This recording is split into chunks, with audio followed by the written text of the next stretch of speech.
आदाब, मैं फारूक खान, संपादक इकरा पत्रिका। थार न्यूज़ इकरा पत्रिका के चैनल में आपका स्वागत है, आपका इस्तकबाल है। सबसे पहले मेरी आपसे गुजारिश कि आप इस चैनल को सब्सक्राइब करें, लाइक करें और शेयर करें, ताकि आपका और हमारा रिश्ता है ये और मजबूत हो सके। आज के इस एपिसोड में हमारा सब्जेक्ट है जयपुर में बारिश से हुई तबाही पर मुख्यमंत्री खामोश क्यों। आप सबको पता है, जो जयपुर वासी हैं, जो जयपुर के वासी नहीं हैं, उन्होंने कोई खबरें पढ़ी होंगी, टीवी में खबरें देखी होंगी, अखबारों में पढ़ी होंगी, सोशल मीडिया में देखी होंगी। 14 अगस्त को जयपुर में भारी बारिश हुई, तेज़ बारिश हुई। 14 अगस्त स्वतंत्रता दिवस की पूर्व संध्या। कई घंटे की इस बारिश में जयपुर की सड़कें लबालब पानी से भर गई। 3-3, 4-4 फीट पानी कई जगह सड़कों पे, कई इलाकों में भर गया। निचली बस्तियां और कच्ची बस्तियां जो पूरी तरह पानी में डूब गई। लोगों के घरों के बर्तन और खाने पीने का सामान बह गया। जो बाज़ारों में बेसमेंट हैं, उन बेसमेंट में पानी भर गया। चाहे वो कपड़े के मार्केट हों, चाहे किताबों के मार्केट हों, चाहे इलेक्ट्रॉनिक्स आइटम के मार्केट हों, तमाम बेसमेंट में पानी भरने से व्यापारियों का करोड़ों रुपए का नुकसान हो गया। ये सब कुछ 14 अगस्त को हुआ। उसी 14 अगस्त को, जिस 14 अगस्त को राजस्थान विधानसभा का विशेष सत्र था और सरकार ने अपना बहुमत सिद्ध किया। करीब 2 महीने की सरकार की अस्थिरता, सरकार को गिराने, नई सरकार बनाने और अस्थिर करने की साजिशों के बीच मुख्यमंत्री अशोक गहलोत ने अपने विशेष सत्र में बहुमत पेश किया और ध्वनि मत से उनका बहुमत सिद्ध हो गया। यानी उनकी सरकार को अगले 6 महीने के लिए कोई खतरा नहीं है। लेकिन उसी दिन जयपुर में जो तबाही हुई, उसके ऊपर आज 5 दिन हो गए मुख्यमंत्री अशोक गहलोत हैं वो पूरी तरह खामोश हैं। मुख्यमंत्री अशोक गहलोत अपने फेसबुक पेज पे हर किस्म की श्रद्धांजलि, शुभकामनाओं के संदेश देते हैं। अगर हम 14 और 15 तारीख की बात करें तो 2 दिन के अंदर मुख्यमंत्री ने 1 दर्जन से ज़्यादा बार जो विधानसभा में जो चर्चा हुई उस पे और स्वतंत्रता दिवस के कार्यक्रमों में जो शरीक हुए उस पे करीब यानी दर्जन भर वो जो क्लिपिंग हैं, जो उनकी जो बयान हैं, वो अपने फेसबुक पेज पे अटैच किए, जारी किए। लेकिन मुख्यमंत्री ने 14 और 15 तारीख को जो जयपुर में जो 14 तारीख को बारिश से तबाही हुई उस पर 2 शब्द भी नहीं लिखे। ये बहुत बड़ी एक शर्मनाक पहलू है, बड़ा ही अफसोस की बात है। यहाँ तक कि मुख्यमंत्री अशोक गहलोत ने जो भारतीय टीम के जो पूर्व कैप्टन हैं धोनी, उनके संन्यास लेने की बात को भी अपने फेसबुक पेज पे लिखा, लेकिन जयपुर वासियों की जो तबाही हुई उस पर 2 शब्द भी नहीं लिखे। आप देखिए कि जयपुर के अंदर 8 जो विधायक हैं शहर के, उनमें से 5 कांग्रेस के विधायक हैं। प्रताप सिंह खाचरियावास कैबिनेट मंत्री हैं, सिविल लाइन विधानसभा से विधायक हैं। महेश जोशी मुख्य सचेतक हैं, हवा महल विधानसभा क्षेत्र से विधायक हैं। गंगा देवी बगरू से विधायक हैं। अमीन कागजी किशनपोल से विधायक हैं। रफ़ीक खान आदर्श नगर से विधायक हैं। ये विधायक कोई 14 को, कोई 15 को अपने अपने इलाकों में हैं जहाँ लोग तबाह हुए, लोगों का सामान बह गया, व्यापार चौपट हो गया, पानी में डूब गए, उन इलाकों में पहुँचे और दिलासा दिलाया। लेकिन मुख्यमंत्री अशोक गहलोत ने 5 दिन में कहीं अपना मुंह नहीं खोला इस पीड़ा के लिए और 1 रुपये की मुआवजे की घोषणा नहीं की। ये तब है जब मुख्यमंत्री अशोक गहलोत का निवास जयपुर में है, मुख्यमंत्री जयपुर में हैं। यानी 5 दिन के अंदर मुख्यमंत्री को बारिश से जो पीड़ित लोग हैं उनके बीच में आने की 5 मिनट की फुर्सत नहीं मिली, उनकी पीड़ा सुनने की फुर्सत नहीं मिली। अगर मैं आपको पीछे ले जाऊं तो दिसंबर 2008 में अशोक गहलोत राजस्थान के दूसरी बार मुख्यमंत्री बने और विधानसभा का जो पहला सत्र चला उस सरकार शुरू होने पर उस सत्र के अंदर उन्होंने एक ना लंबा भाषण दिया और उस भाषण में उन्होंने जो बातें कही पूर्व मुख्यमंत्री वसुंधरा राजे को, जो तब पूर्व मुख्यमंत्री हो गई थी, उनको संबोधित करते हुए कि आप संवेदनशील नहीं थी, आपकी सरकार संवेदनशील नहीं थी, आपने जनता की पीड़ा को नहीं देखा, जनता की पीड़ा को नहीं सुना। हम संवेदनशील हैं, हम जनता की पीड़ा को सुन रहे हैं और जनता की पीड़ा को हम लोग सुन रहे हैं, इसीलिए हमारी सरकार आ गई और आपकी सरकार चली गई। ये लबो-लुबाब था अशोक गहलोत का दिसंबर 2008 में, जब उनकी सरकार बनी, उसके बाद जो विधानसभा सत्र शुरू हुआ उसमें।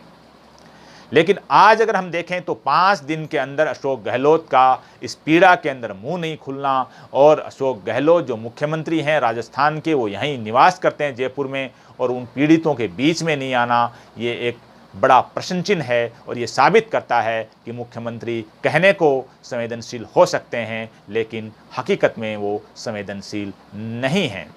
मुख्यमंत्री अशोक गहलोत अपने आप को गांधीवादी भी कहते हैं कि वो गांधी के पदचिन्हों पे चलते हैं। गांधी उनके लिए बहुत बड़ी चीज़ है। मुख्यमंत्री के जो समर्थक हैं उनको जननायक कहते हैं, लेकिन मुख्यमंत्री का पीड़ितों के बीच में नहीं आना और मुआवजे की 1 रुपये की घोषणा नहीं करना एक बड़ा प्रश्न चिन्ह खड़ा करता है कि मुख्यमंत्री अशोक गहलोत हैं, उनको पीड़ितों की पीड़ा से कोई लेना देना नहीं है। मैं अगर आपको बताऊं कि कल 17 तारीख को चौड़ा रास्ता के अंदर हम पार्किंग में एक आदमी से मिले जो पार्किंग कर्मचारी है, 200 रुपये की दिहाड़ी में काम कर रहा है। वो गोविंद नगर में रहता है और उसने बताया कि 14 तारीख को ये तेज़ बारिश हुई, उस बारिश में उसके घर का सारे बर्तन थे, खाने पीने का सामान था, वो बह गया। उसके एक बच्चा है, वो कहने लगा कि मेरी पत्नी और बच्चे का रो रो करके बुरा हाल है, और अगला जुमला बोलते हुए उसका गला भर आया, उसकी आंखें छलक उठी कि पिछले 3 दिन से मैं गुरुद्वारे से खाना ला करके खा रहा हूँ, अपना पेट भर रहा हूँ। ये पीड़ा है जयपुर की, उस जयपुर की जिसको राजधानी कहते हैं, उस जयपुर की जो विश्व हेरिटेज है, वो जो पूरी दुनिया में पिंक सिटी के नाम से मशहूर है, उस जयपुर की जो विश्व के सबसे बड़े लोकतांत्रिक देश के सबसे बड़े राज्य की राजधानी है, जहाँ राज्यपाल का निवास है, जहाँ मुख्यमंत्री का निवास है, जहाँ हाईकोर्ट के चीफ जस्टिस का निवास है, जहाँ बड़े बड़े सारे मंत्रियों के बंगले हैं, जहाँ सारे विधायकों के निवास हैं, उस जयपुर की एक पीड़ा है। ऐसी पीड़ा और भी कई लोगों की होगी जो किसी न किसी जो जगह से अपना खाने का जुगाड़ कर रहे हैं, उनके बर्तन बह गए, उनका खाने पीने का सामान बह गया। जहाँ तक व्यापारियों की बात है तो शायद ही शहर के अंदर बाज़ार में ऐसा कोई बेसमेंट होगा जिसमें पानी नहीं भरा होगा, चाहे वो गद्दों के, कपड़ों के, रजाइयों के मार्केट हों, चाहे किताबों के मार्केट हों, चाहे इलेक्ट्रॉनिक्स आइटम के मार्केट हों। रायसर प्लाजा जहाँ इलेक्ट्रॉनिक्स आइटम बिकते हैं वहाँ बेसमेंट में पानी भरा और लाखों रुपए का व्यापारियों का नुकसान हुआ है, लेकिन सरकार है कि सुनने को तैयार नहीं है। सरकार ने 1 रुपये की मुआवजे की घोषणा नहीं की। ये हुआ कैसे? इसके लिए जिम्मेदार कौन है? कहने को कह सकते हैं कि ये प्राकृतिक आपदा थी, तेज़ बारिश आ गई, इसमें सरकार क्या कर सकती है। ये बात अपनी जगह सही है, लेकिन जो जयपुर की ड्रेनेज व्यवस्था थी, जो पानी निकासी की व्यवस्था थी, जयपुर का जो परकोटे का शहर है, ये करीब 300 साल पहले बसा था और वो भी कई किलोमीटर में बसा हुआ है, लेकिन वो कभी पानी में डूबता नहीं था क्योंकि उसकी ड्रेनेज व्यवस्था थी, वो विश्व प्रसिद्ध थी और पूरी दुनिया में फेमस थी। लेकिन आज जयपुर का जो हाल हो गया कि जयपुर के अंदर ये तो 3-4 घंटे, 5 घंटे की बारिश की बात है, अगर आधा घंटे भी तेज़ बारिश हो जाती है तो जयपुर की सड़कें लबालब हो जाती हैं। पानी निकासी की व्यवस्था है, ड्रेनेज व्यवस्था है, पूरी तरह कबाड़ हो चुकी है, पूरी तरह चौपट कर दी गई है। 40-50 किलोमीटर लंबे इस शहर में अगर हम बात करें तो रामबाग चौराया है जो जयपुर का मुख्य चौराया है, उसके पास में नारायण सिंह तिराया है, वो भी एक मुख्य तिराया है। वहाँ 3-3, 4-4 फीट पानी सड़कों पर भर गया और तमाम तर जो सरकारी संस्थान हैं, जो निचले स्तर की जो बस्तियां हैं, उन सब में पानी भर गया। ये ऐसा क्यों हुआ? क्योंकि जयपुर की ड्रेनेज व्यवस्था है, पानी निकासी की व्यवस्था है, उसको पूरी तरह चौपट कर दिया। चौपट किसने किया? चौपट जाहिर सी बात है कि अधिकारियों ने और ठेकेदारों ने घटिया निर्माण किया, अधिकारियों ने अच्छी प्लानिंग नहीं बनाई और पूरा जो लूट का माल है वो ठेकेदारों और अधिकारियों में और राजनेताओं की जेबों में चला गया और जयपुर है वो पूरी तरह उसकी ड्रेनेज व्यवस्था है वो चौपट हो गई। मई जून के अंदर हर साल जो नालों का जो कचरा है, मलबा निकालने के ठेके छूटते हैं। और होता ये है कि ये मलबा या तो पूरी तरह निकाला नहीं जाता है, निकलता है तो उसको नाले के किनारे पे डाल दिया जाता है, फिर बह कर के वापस नालों में चला जाता है और उसके नाम पर करोड़ों रुपए के बिल नालों को साफ करने के नाम पे पास हो जाते हैं और वो उसका बड़ा हिस्सा है अधिकारियों, ठेकेदारों और राजनेताओं की जेबों में चला जाता है।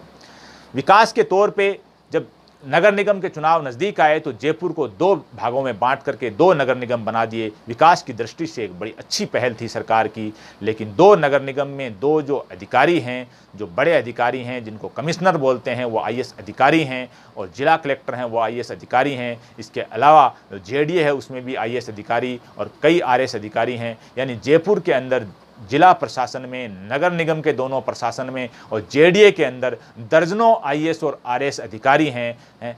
इनकी लाखों रुपए की महीने की तनख्वाह होती है। सवाल ये है कि उनका आपदा प्रबंधन क्या था कि जब राजधानी डूब रही है, राजधानी में लोग तबाह व बर्बाद हो रहे हैं, तो आपको ये मोटी तनख्वाहें हैं, ये किस बात की दी जाएं? जनता के टैक्स से जो तनख्वाहें दी जाती हैं वो जनता रो रही है, तो आपको ये तनख्वाहें क्यों दी जाएँ? मेरी एक मांग है कि हाईकोर्ट के जो चीफ जस्टिस हैं उनको इस बात की सुनवाई करनी चाहिए और स्वतः संज्ञान लेना चाहिए कि आपको इतनी मोटी तनख्वाहें क्यों दी जाएं, जब इतनी बड़ी आपदा का आपके पास कोई प्रबंधन नहीं है। आपने ड्रेनेज व्यवस्था चौपट कर दी। दूसरी चीज़ कि जनता जो टैक्स देती है वो इसलिए देती है कि सरकार उसका विकास करेगी, उसकी सुरक्षा करेगी, सरकार उसका हर चीज़ का सुख दुख है उसको देखेगी।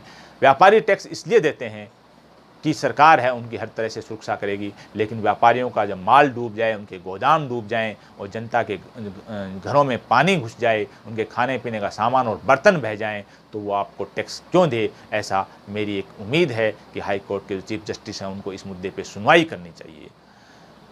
सबसे बड़ी चीज़ ये है कि ये जो स्मार्ट सिटी के नाम पे जयपुर को जो बर्बाद किया गया है, ये नालों के निर्माण के नाम पर, और जो सड़कें बनी हैं एक से बढ़ के एक सड़कें बनी हैं, एक से बढ़ के एक भवन बने हैं, लेकिन ड्रेनेज व्यवस्था को पूरी तरह चौपट कर दिया गया और ड्रेनेज व्यवस्था का पैसा है वो अधिकारी, राजनेता और ठेकेदार डकार गए, जो जनता की गाड़ी गमाई का पैसा है। साथ ही जो निर्माण कार्य होते हैं उसके अंदर भी अतिक्रमण होता है। जो बाहर की जो कॉलोनियाँ हैं उसमें नदी नालों के इलाके की ज़मीनें हैं, उन पे भी एक तरह की मिली भगत से उन पे अवैध निर्माण हो गए, उससे भी पानी निकासी की समस्या एक बन गई। लेकिन इतनी बड़ी समस्या कैसे बनी, उसके लिए सबसे बड़े दोषी हैं वो राजनेता हैं, सत्ताधीश हैं और दूसरे अधिकारी हैं, और उस पीड़ा को कोई सुनने वाला नहीं है। मुख्यमंत्री अशोक गहलोत को इस बात को सुनना चाहिए, जनता के बीच में आना चाहिए। जयपुर के अंदर जो लोग बारिश से तबाह व बर्बाद हुए हैं, जो आमजन बर्बाद हुआ, व्यापारी बर्बाद हुए हैं, उनके बीच में आना चाहिए, उनकी समस्या को सुनना चाहिए और उनको मुआवजा देना चाहिए। आज के इस एपिसोड में बस इतना ही। जय हिंद, जय भारत।